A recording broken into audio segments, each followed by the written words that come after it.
What's up, people? It's your man Urban Lover coming from your mama's basement. I hope everybody's having a wonderful day. I know I am. I want to talk about my man DeMarcus Cousins. This is one of the players that I talked about in the previous videos I made back in the days about the Lakers going after him and Paul George, what makes much sense based on the fact that DeMarcus Cousins had an injury, an Achilles injury. A lot of fans kind of wrote him off kind of quick. You know what he said, it's kind of hard to come back from that recovery. But according to DeMarcus Cousins, and let me get that report real quick. All right, DeMarcus Cousins said his rehab is going great and that he is shooting to be ready for training camp. Cousins underwent successful surgery to repair his torn left Achilles in late January. He said he has been cleared to rehab 6 days a week. The results have been good so far. Well, not even good, great, said Cousins. I didn't lose much strength. It's a lot of positive. Like I said, everything's been great and is in the right direction. Cousins, who will hit free agency this summer, also said that he will be open to return to New Orleans. Now, there was a situation came up where DeMarcus Cousins unfollowed the New Orleans Pelicans on Twitter. But he came out later on to say that, he would love to go back to New Orleans based on the fact that the chemistry they had going on with him and AD. That's Anthony Davis for those who don't understand abbreviations. But anyway, he stated that he would love to go back there, but he got to do what's right for DeMarcus Cousins. Him unfollowing New Orleans Pelicans really makes sense because at this point in time, you're a free agent. You don't want no distractions. You want to sit home. You want to think clearly and think about your future decisions. Is this the right place to be, or should I go somewhere else? Keep in mind, DeMarcus Cousins stated way before he went to New Orleans that he wanted to play for LA. But that never happened because, Mitch Kupchak and Jim Buss didn't pull the trigger. That's one of the reasons why Magic Johnson was upset with him too, because like he stated, when DeMarcus Cousins was available, the Lakers should have went after him. But instead, they wanted to hold on. And now, as you see right now, the Lakers, according to rumors, are saying that no one on the young core is untouchable. Because it could be a sign and trade deal also that we can keep in mind as well. But here's the thing that I like about this.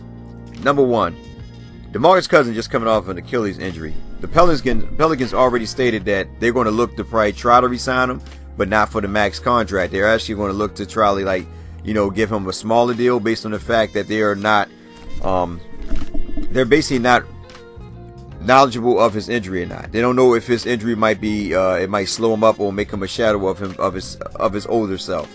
So they don't want to take no chances giving him a big contract and he wind up being lesser than what he used to be, which makes sense. And DeMarcus Cousins have to understand that a lot of teams are not going to throw a big contract out on there, at least to give you two years or a year, basically a year or two to see what you are capable of doing, before they give you a 4-year long-term contract.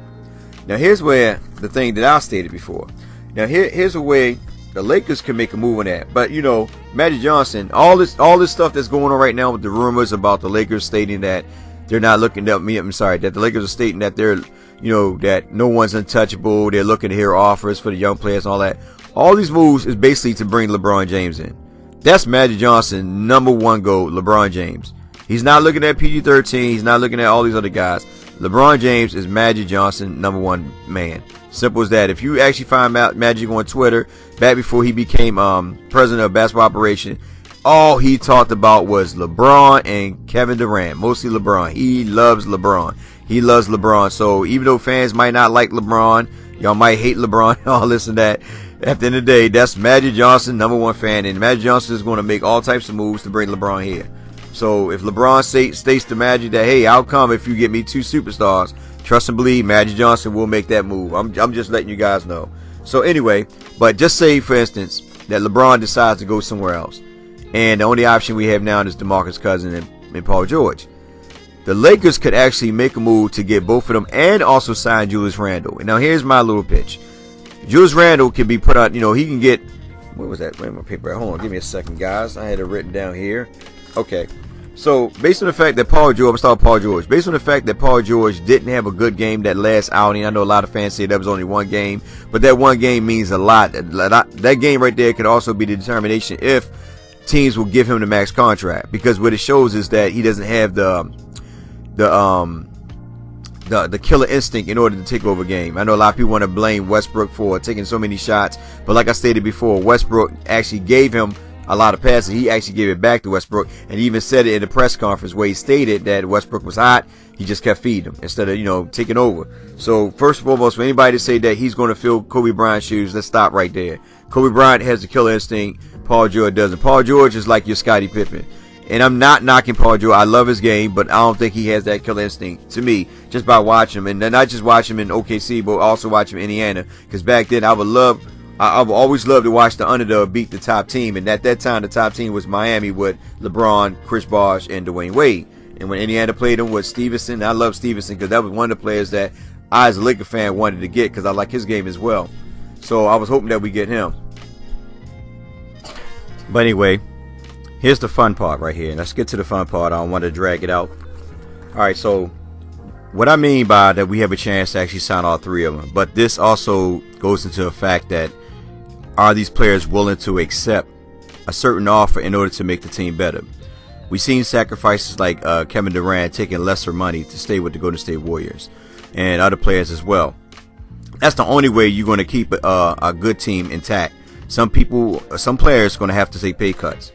Now, PG-13 could take a 2-year salary from the Lakers, contract from the Lakers, and wind up after 2 years can get the veteran salary, which make more sense because if you think about it, after 2 years, Luol Deng contract falls off. So everything could play into the Lakers' favor if players like Paul George are willing to make the acceptance. Now, Paul George, we can offer him $25 million for the 2 years. That's $50 million 2 years, and then after that, we can give him a nice, healthy contract. Once he hit the veteran salary. So that's the only way I can see this working. Like Paul George could take 25. All right.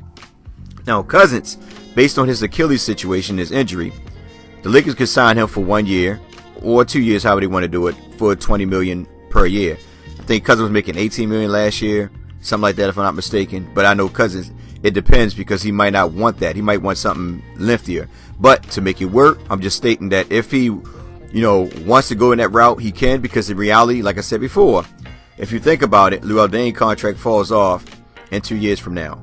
So the Lakers, like I said, Cousins could take a 2-year contract as well, or 1 year, just a 1 year deal to show teams like, look, I still got it. Give him that 1 year to actually prove to the other NBA teams that he's worth the healthy contract that he's looking for. Similar to Isaiah Thomas, what he should have did actually this year coming up instead of playing the previous year, because now it's going to hurt his opportunity to get more money. So Cousins going to take a $20 million contract per year, and then you'll have enough to re-sign Julius Randle with $18 million. Now keep this in mind. We will go over the salary cap. I think the salary right now we at 61.9, so we'll go over it by like $2 million or so, give or take. But we also have a soft cap that the Lakers can actually utilize in order to sign these players, especially to re-sign Julius Randle, because he is, he's still a part of the team. The Lakers still have his rights, so they can actually go over the cap as a soft cap to get him. And if the Lakers want to, if they want to, now I don't know how it works. It's get tricky a little bit because the Lakers, I don't know if they can actually go over the cap when it's come to signing free agents. But this is one of the things the Lakers could do in order to get all three guys. And in actuality, it will bring us at 63. And keep in mind, the other young core players are still there. Or the Lakers can just sign two of the three, and still be able to bring in veteran players. Or, like I said, because we still have Kuzma under contract, Hart under contract, Brandon Ingram under contract. Who else? Then we re-signed, like I said, we signed these three, and then you got Bryant still under contract. I think Zubac's still under contract. So you can bring a couple of G League players up to fit in the mold of what we have left in order to accommodate what we got already, so that way we don't go too far over the actual salary cap. But that's one of the things I would draw up like them. Me personally, like I said, I would try to go after these guys. But that's just me speaking, just my opinion. That's saying that if the Lakers decide not to go after LeBron James, they decide to go this route. I don't mind us going after LeBron. Whatever the Lakers decide to do, no matter how mad we get, how upset we get, at the end of the day, we still Laker fans. We'll get over it. If it's a bad thing, if it's a good thing, we will find out in the years, and the future is yet to be determined. So with that being said, it's your man Herbal Lover. Like, share, and subscribe. Get in the comment section, tell me what you think about this. Do you think this is a good move, like for us to actually go after these three guys? And keep in mind, with those three guys, we still signed Julius Randle, but that's just hypothetical speaking, because it all depends on if these guys are humble enough to take what I threw out as a contract offering. because some players are not willing to take that lower of amount of money. They feel as though that they're worth a max contract. They're going to go out and get it, especially if they're in their prime and they know that it might be a situation where they might not even be the player that they used to be. Almost similar to Lou Aldane getting that big contract, you know. But I'm not saying that these guys are not going to be, they're going to be like similar to Lou Aldane. These guys are in their prime and they still have a chance to prove that they're worth these max contract. And I'm not taking away that they don't deserve it. But in order to build a dynasty, in order to have a team that can compete with the top 5 teams, sometimes you might have to sit back and think like, you know, do I want this max contract? And then it's going to stop me from bringing other players in or actually re-signing players that once were on the team. Or do I humble myself and take a lesser amount of money in order to help this team become more established? That's one thing that we have to understand. That's why I love the 80s and 90s, because players used to take lesser money in order to stay with a certain team to help that team get to where they need to go. And that's why you had a lot of championship teams like the Lakers and the Celtics who had players on their team for years and years to come. That's just me throwing it out there. Anyway, guys, I love you. Y'all be good out there, be safe, and take care.